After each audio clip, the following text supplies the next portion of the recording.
van die lewe te bewandel. Ek en jy is elke dag op 'n pad, op ons lewenspad. Jy's of op pad hemel toe, of jy's op pad hel toe. Die keuse is joune. Gelukkig is dit nie myne nie. Dis my keuse waarna toe jy gaan nie. Maar ek bid, my gebed is, dat elkeen van julle wat vanmôre hier sit, hemel toe sal gaan. Amen? Dis my gebed vir jou, vir elkeen. Maar ek kan nie namens jou kies nie. Jou vrou, jou man kan nie namens jou kies nie. Jou ma, jou pa kan nie namens jou kies nie. Jy moet self kies. Ma en pa kan nie vir hulle kinders kies nie. Hulle moet vir hulle self kies watter pad om te bewandel. Nou vanmôre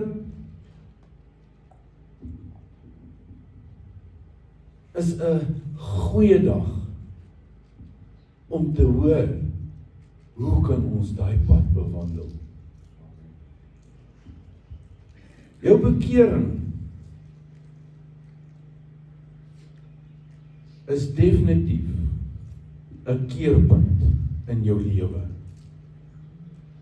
Wat is 'n keerpunt? 'n Omkeerpunt. Want die dag toe jy tot bekering gekom het, het jy besluit, ek gaan nie meer my ou lewe lei nie. Ek gaan nou 'n nuwe lewe lei. En hierdie lewe wat ek nou moet lei, moet ek mos nou weet, daar is 'n paar riglyne waarvolgens ek moet leef. Kom ons vat gou 'n vinnig, baie maklike voorbeeld. As ek van hier af Middelburg toe moet ry, kan ek nie sommer besluit, nou ry ek deur die boer se lande nie. Hoor julle my stem? Hoor jy wat ek sê? Ek kan nie. Hoekom? Want daar is 'n pad gemaak en voorsiening vir my gemaak om op te ry Middelburg toe. Maar op hierdie pad is daar padreëls. Daar's reëls en daar's regulasies. En as jy dit nie nakom nie, wat dan? Het jy moeilikheid met die gereg? Ek en jy het ook padreëls en regulasies.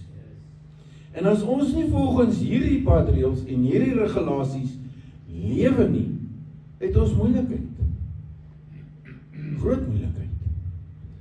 Goed. Nou voordat dit gebeur, is ons op pad na of die verderf, of ons is op pad na die ewige lewe toe.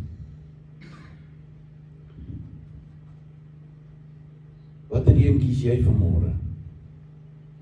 As baie mense, hoor gou, wat hulle bekering luidkeels verkondig. Ek het tot bekering gekom. Maar weet jy wat? As jy na hulle lewe kyk, dan lyk dit nie of hulle tot bekering gekom het nie. Dan lyk dit of hulle maar nog net dieselfde ou mens is voordat hulle tot bekering gekom het.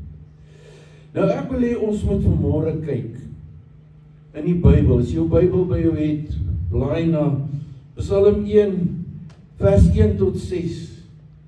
En dit is vir my een van die mees belangrikste Bybelverse nog in die Bybel, wat jou leiding kan gee op jou pad. Psalm 1 vers 1 tot 6. Hy sê, welgeluksalig is die man, ook die vrou, wat nie wandel in die raad van die goddelose, en nie staan op die weg van die sondaars, en nie sit in die kring van die spotters nie. Maar sy behaag is in die wet van die Here. Hoor my? Die wet van die Here. Die reëlboek van die Here. En hy oordink dit, God se wet. dag en nag. Dit beteken ek en jy moet in God se woord dag en nag bly. Ons moet sy woord bestudeer. Want as ons dit nie doen nie, gaan ons nie weet hoe lyk ons pad waarop ons loop nie. Dis presies soos wat ek en jy, toe ons bestuurderslisensies moes gaan doen het, toe moes ons die padreëls en die padregulasies bestudeer. Ons moes dit geken het. Want hoe gaan jy weet waar om te ry? Want gaan ry jy aan die regterkant van die streep, gaan jy 'n kop-en-kop botsing veroorsaak. So die reël sê, hou links. Gaan regs verby, hou links. Wat sê die Bybel? Wat sê die Bybel? Bekeer jou. So, ek en jy moet bekeer. Vers 3. En hy sal wees soos 'n boom wat geplant is by waterstrome. Is jy geplant by waterstrome? Jy wat God se woord doen, lees en bestudeer, is jy geplant by daai waterstroom van die lewe? Want sy vrug, wat sy vrugte gee, op sy tyd, en waarvan die blare nie verwelk nie, en alles wat hy doen, voer hy voorspoedig uit. Nou vra jy my maar, hoekom sukkel ek pastoor? Hoekom kry ek nie dit nie? Hoekom kry ek nie dat nie? Hoekom gaan dit met my sleg? Gaan lees weer van vers 1 af. En dan kyk jy, is daar nie iewerste hier waar ek nou bietjie opslip nie? Is daar nie iewerste hier waar ek 'n bietjie foute maak? En as gevolg van daai foute wat ek maak ek eintlik my eie lewe sukkel. Kom ons gaan na vers 4 toe. Vers 4 sê, so is die goddelose mense nie, maar soos kaf wat die wind verstrooi. Dis wat goddelose mense is.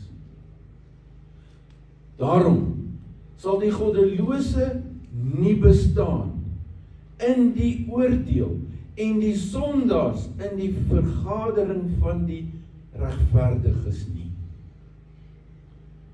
Want die Here ken die weg van die regverdiges. Sjoe, die Here ken jou. Hoor julle? Is jy regverdige? Die Here ken jou. Hy ken jou weg.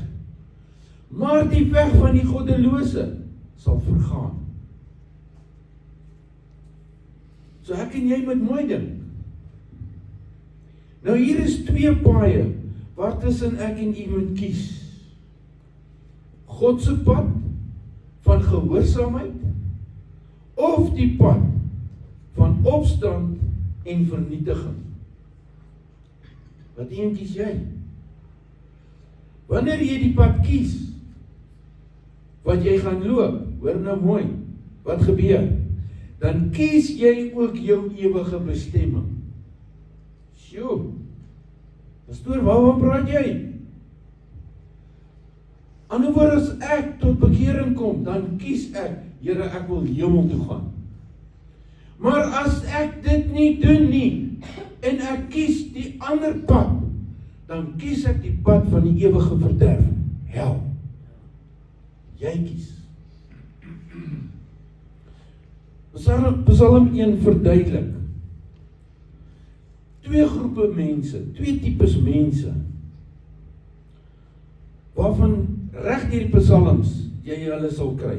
Hy praat van regverdiges en hy praat van die goddeloses. Nou hierdie psalm, en ek wil hê jy moet weer vir my teruggaan na Psalm 1:8, ja, daar sê. Hou hom net eers, ek sal weer vir jou verder sê. Hier kyk ons in Psalm 1 vers 1 en 2. Hier sien ons 'n konstraterende gedagte van 2 weë wat duidelik uitstaan. die weg van die goddelose, die sondaars, en dan ook die weg van die Here, waarin die Here 'n welbehae het. En nou kom die tweede gedeelte, en hy is daar in tussen vers 3 en vers 4, daar praat hy van beelde. Hy gebruik die beelde van 'n boom. Jy sal soos 'n boom wees, geplant by waterstrome, wat vrugte gee op sy tyd. En dan kom hy in vers 4. Gaan vir my na vers 4 toe asseblief. Maar die goddelose is nie so nie. So, kyk daai twee omstandighede wat skielik daar opduik. En nou kom hy in vers 5 en 6 en hy sê, derdens word God se oordeel uitgespreek oor elkeen, oor die goddelose en oor die regverdige. Want die regverdige sal saam met die Here gaan, maar die goddelose sal vergaan. So dink 'n bietjie mooi. En as jy Psalm 1 nou nie mooi verstaan nie, dan sê ek, moenie worry nie, nie bekommerd wees nie. Kom ons kyk wat sê ou Paulus. Hy daar in Efesiërs het hy vir ons baie mooi verduidelik, presies hoe lyk die weg wat ek en jy moet bewandel vandag. Nie die ou dae nie in hulle tyd nie, maar ek en jy vandag. Daar in Psalm 8 in Efesiërs 4 vers 1b sê hy, wandel waardig die roeping waarmee julle geroep is. Wandel waardig. So, hoe moet ons wandel? Ons moet wandel waardig. Waardig. Dink 'n bietjie, wat is waardig? Wat gee jou waarde? Jou menswees moet van waarde wees, want anders is jy waardeloos, en waardelose mense is so goed soos niks. Jy het waarde, en dit is wat Paulus hier vir ons duidelik uitspel. Hy sê, wandel waardig die roeping waarmee julle geroep is. Nou wat beteken hierdie waardig? In vers 2 en vers 3 sien ons, hy sê, met alle nederigheid en sagmoedigheid, met langmoedigheid, terwyl julle mekaar in liefde verdra, en ernstig strewe om die eenheid van die Gees te bewaar deur die band van die vrede.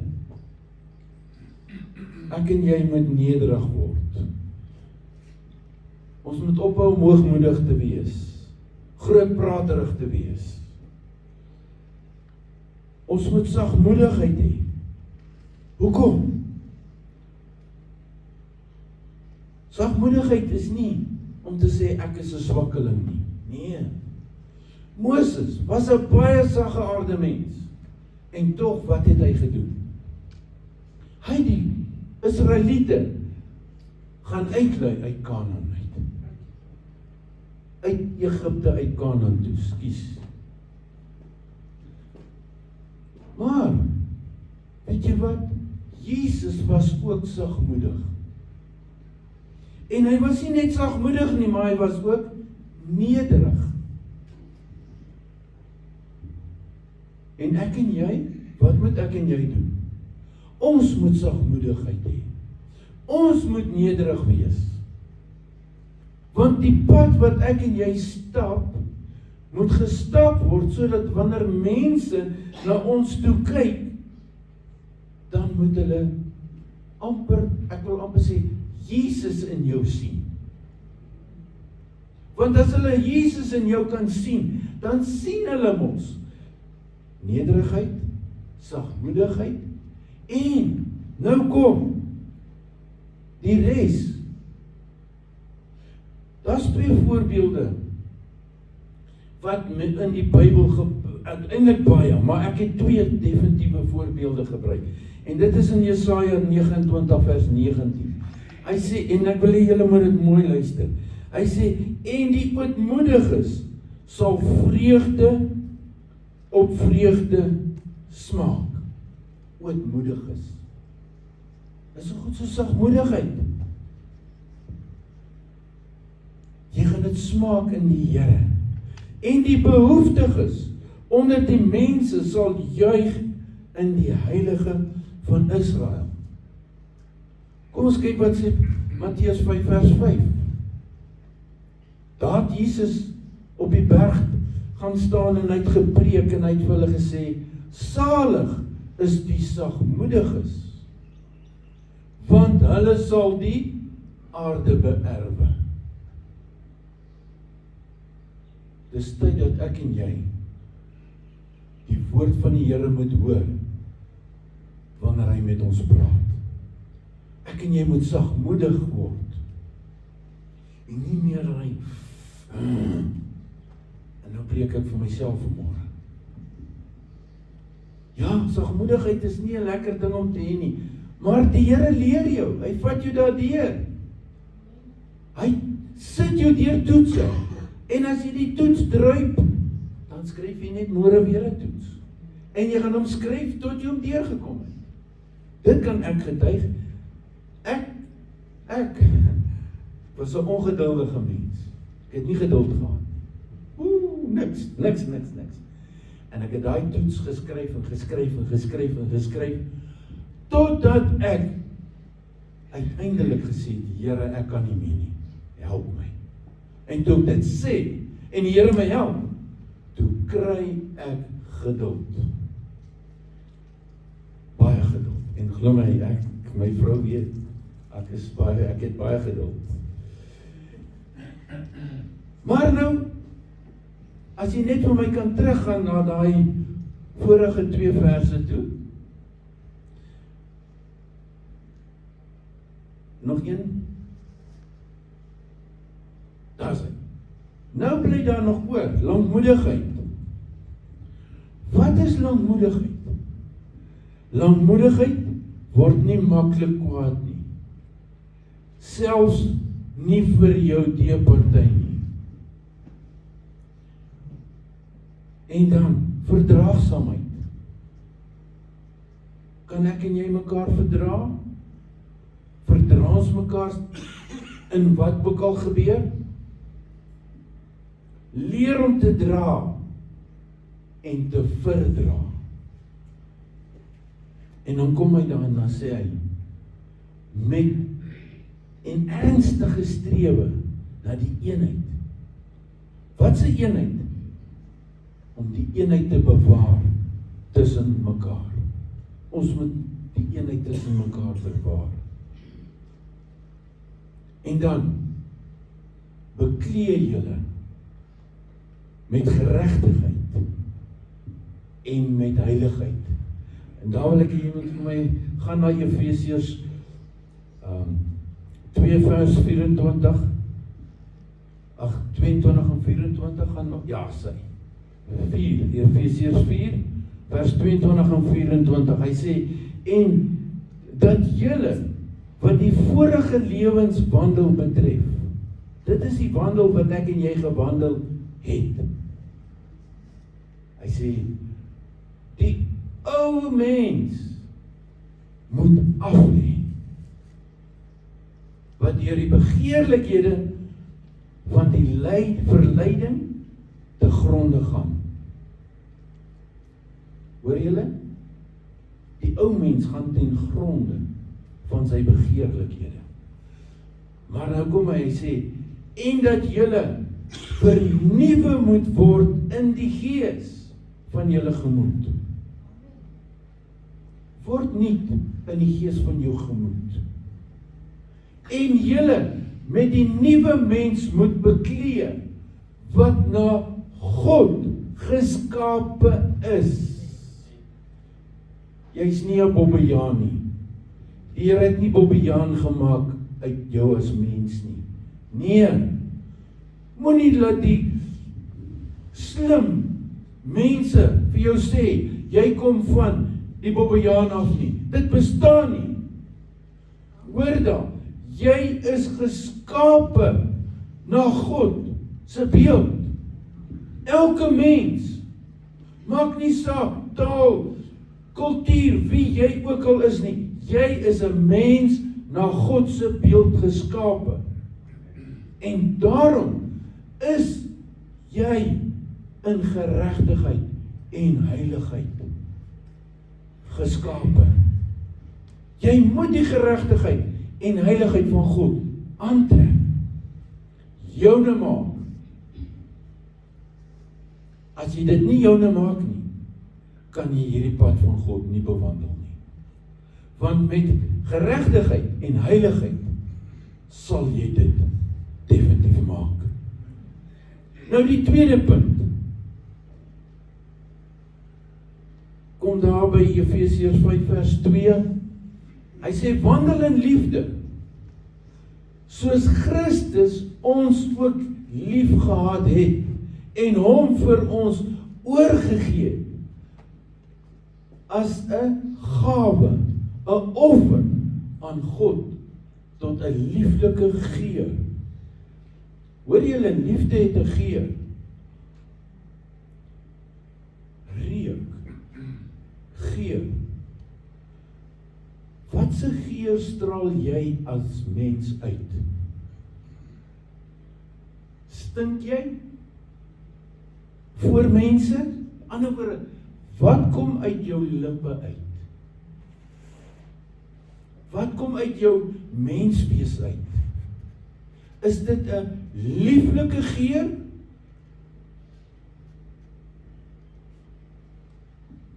En dit is die weg waarop en die gees waarin ek en jy moet wandel. Daar staan Efesiërs 5 vers 2.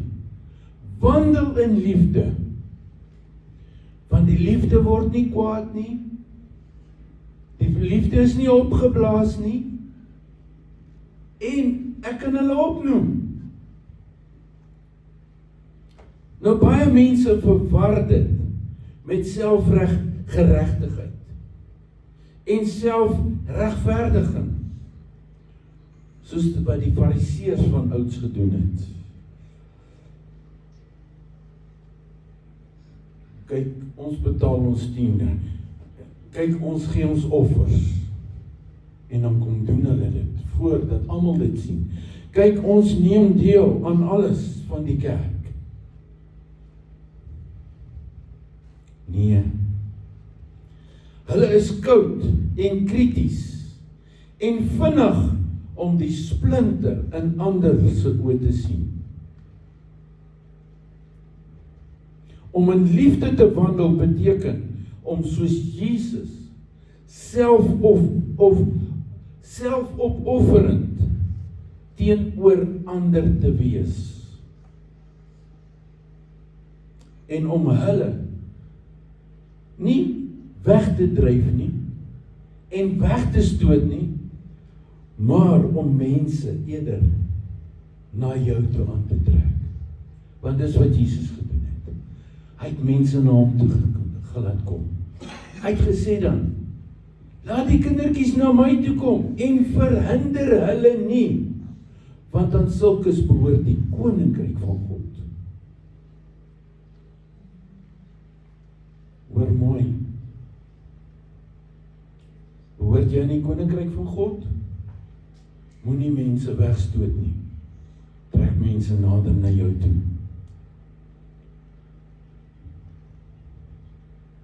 Dit beteken ook om hierdie liefde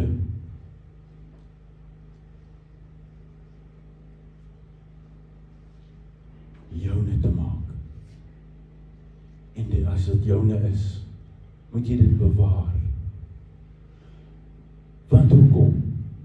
Die duiwel wil nie hê jy moet God se liefde in jou hart hê nie.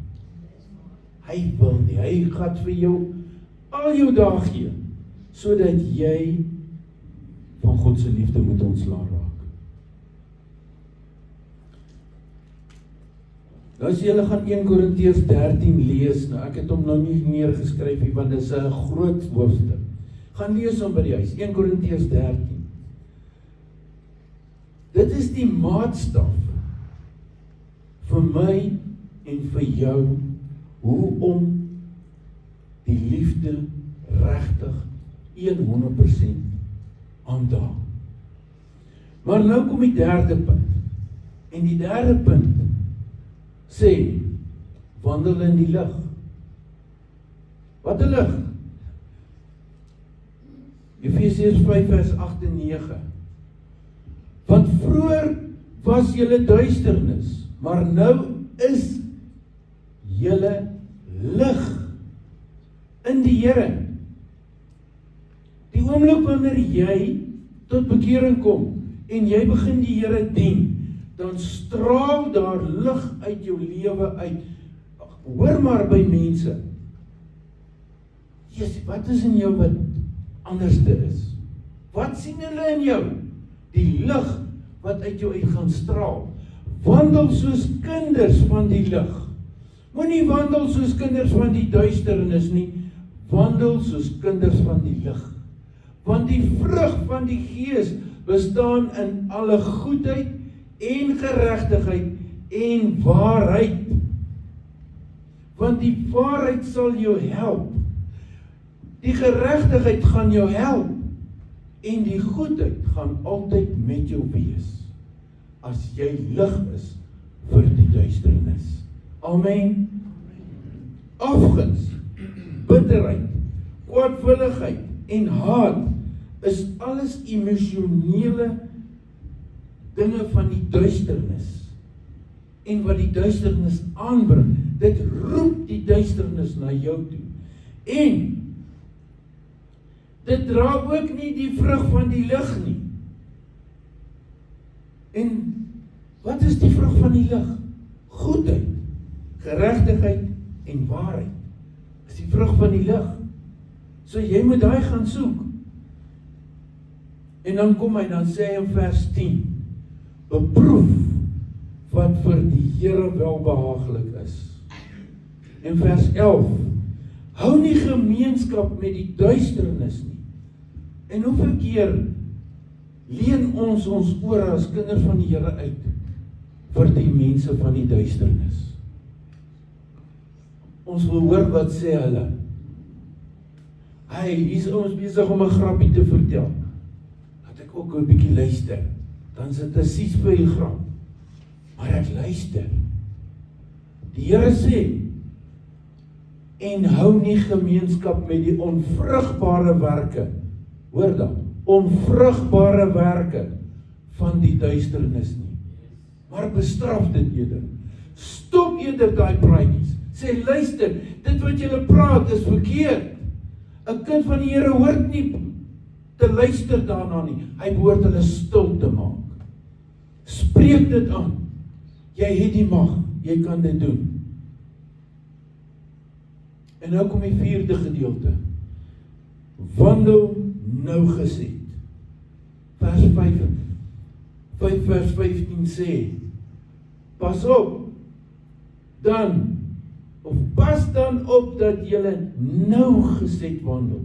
Nie as onwyse, maar as wyse.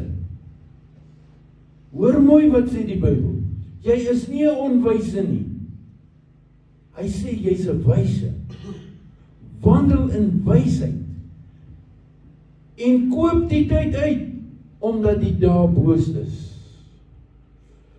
Let nou keurig op jou lewenswandel.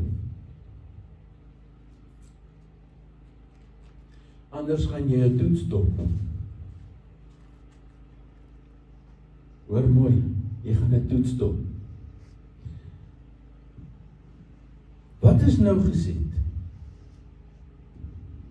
Dink 'n bietjie mooi. Wat beteken nou gesê? Dan kyk ons al by vers 14, hy sê, koop die tyd uit. Dis wat nou gesê eintlik beteken. Tyd is kosbaar. Ja, en elke moontlike oomblik moet gewy word aan die uitbreiding van God se koninkryk. Wat doen ek en jy met ons tyd? Koop ons die tyd uit? Of sit ons maar net en laat Gods water oor Gods akker loop? Dink, wat sê God se woord? Koop die tyd uit. Want die dae is boos. Ons lewe regtig in bose dae. Bose tye. Die duiwel wil nie dat ek en jy kind van God moet wees nie. En daarom gaan hy jou pla elke oomblik van die dag. Getuig, tydig en ontydig. Vertel die mense van wat met jou gebeur het. Hoe jy tot bekering gekom het. Vertel dit vir mense. Ja, maar ek kan nie. Daar is alweer, ek kan nie. Onthou julle my preek? Ek kan nie. Kan nie is dood. Jy kan. Jy kan. Jy het die mag om dit te doen. En nou kom vers 17 en vers 17 sê, daarom moet julle nie onverstandig wees nie, maar verstaan wat die wil van die Here is. God se wil vir my en vir jou is, ek en jy moet getuig. Ons moet mense gaan vertel, want dis 'n opdrag in Matteus 28 vers 19. Gaan heen en vertel die wêreld wat Jesus vir jou gedoen het. Wat doen ons? Sit ons maar agteroor en nee, dis die pastoor se werk. Nee, dis die kerkraad se werk. Nee, dis die suster se werk. Nee, ek het vir jou slegte nuus. Jesus het gesê, elkeen van ons moet gaan op die pad wat ons loop. As ons mense kry wat nodig het om te hoor dat Jesus hulle lief het, dan moet ons dit vir hulle sê. Mense wat gebed nodig het, dan moet ons vir hulle bid. Ons moet nie skaam wees nie. En nou kom die laaste versie. Hy het twee goed wat so uitspring. Moenie dronk word van wyn nie. Daarin is losbandigheid. Moenie jou oorgee aan die plesier van die lewe nie. Of so besig raak by jou besigheid, dat jy vergeet, daar's 'n Here daarbo wat jou besigheid kan seën en wil seën. Hierdie dinge kan afbreek doen aan jou geestelike lewe. So wees nugter en wees waaksaam. En dan heel laaste in daai versie sê, maar word met die Gees vervul. En ek sluit met hierdie woorde vanmôre af. Maak dit jou gebed in jou hart, dat Jesus die leidsman en die leermeester deur die Heilige Gees sal wees in jou hart en op jou pad. Maak nie saak hoe jou pad lyk nie. Maak nie saak waar jy loop nie. Onthou vanmôre hierdie woorde. Laat die Gees in jou hart woon. Word met die Gees vervul. Want dit is deur die Heilige Gees wat ek en jy op ons pad gemaklik sal loop, sonder moeilikheid. Kom ons sit net so, dan buig ons die hoofde saam, en ons vra vanmôre die Here om ons te help. Here het gehoor vanmôre hoe ons pad moet lyk. Help ons vanmôre, Here. Help vanmôre, Here, dat ons op die regte pad sal bly. Dat ons die regte keuse sal maak. Here, daar is soveel afdraaie op die pad. Maar help ons, Here, dat ons die regte pad teken sal volg. Dat ons die regte rigting sal volg, soos die Heilige Gees ons lei. Help ons, Here. En help ons, Here, om U woord, die Bybel, beter te kan verstaan. Help ons, Here, om U woord te gebruik en te lees en te leer, sodat ons die lig vir ons pad kan sien en die aanduidings op ons pad kan erken wat U daar geplaas het. Help ons in Jesus naam, Here. Bid vanmôre, Vader, dat U ieder en elk van ons sal toevou deur die Heilige Gees. Bewaar en beskerm ons, Here, dat ons die regte pad sal wandel